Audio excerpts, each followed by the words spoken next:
সারা বছর ধরেই নানা দিবস পালন করা হয়। আসলে সেই দিনটাকে অন্যরকম আবেগ ভালোবাসা দিয়ে উদযাপন করা হয়। এই দিনটি ছিল বাবাদের জন্য।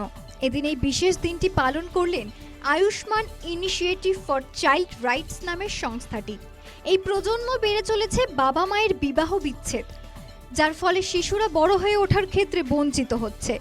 পিতৃস্নেহ থেকে বিবাহ বিচ্ছেদের ফলে মূল ক্ষতি হয়ে যাচ্ছে সন্তানদের। তাই বাবাদের ভূমিকা আর একবার স্মরণ করিয়ে দেন এই পাবলিক চ্যারিটেবল ট্রাস্টটি।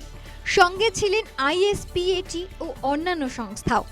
বাবার জন্য বাবার সঙ্গে হাঁটা এই শিরোনামে এই বার্ষিক ফ্ল্যাগশিপ প্রোগ্রামটি করা হয়।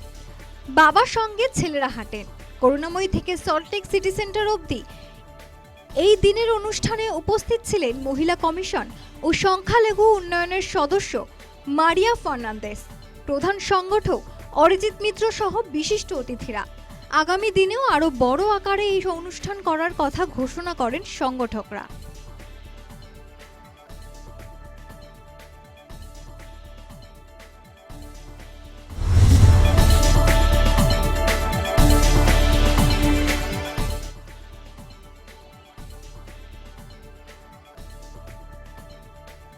উপলক্ষ ছিল গঙ্গা পুজো।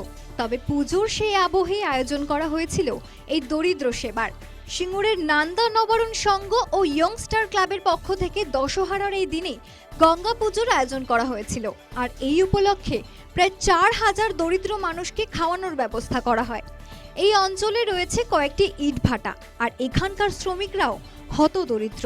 তাদের রোজগারের টাকায় স্ত্রী পরিজন নিয়ে ঠিকভাবে সংসার চলে না। তাই এই পুজো কমিটি পুজোর পয়সা বাঁচিয়ে এই খাবার পরিবেশনের আয়োজন করেন। আর এলাকার সাধারণ মানুষ সহ এই 4000 মানুষও এই পুজোয় অংশগ্রহণ করেন। আক্ষরিক অর্থে এক মিলন মেলায় পরিণত হয় এই উৎসবটি।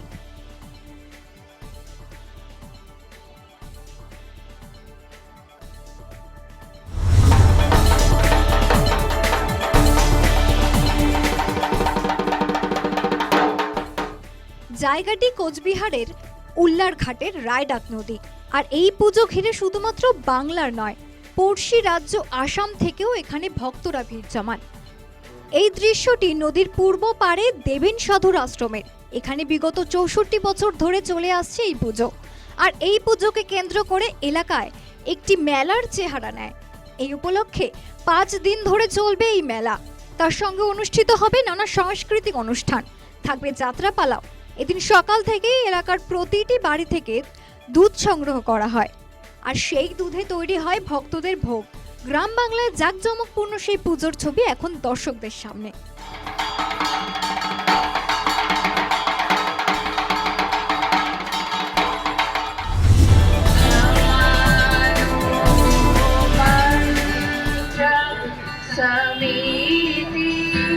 আষাঢ় মাস পড়ে গেলেও এখনো বাংলার নানা প্রান্তে স্মরণ করা হচ্ছে বিশ্বকবি ও বিদ্রোহী কবিকে।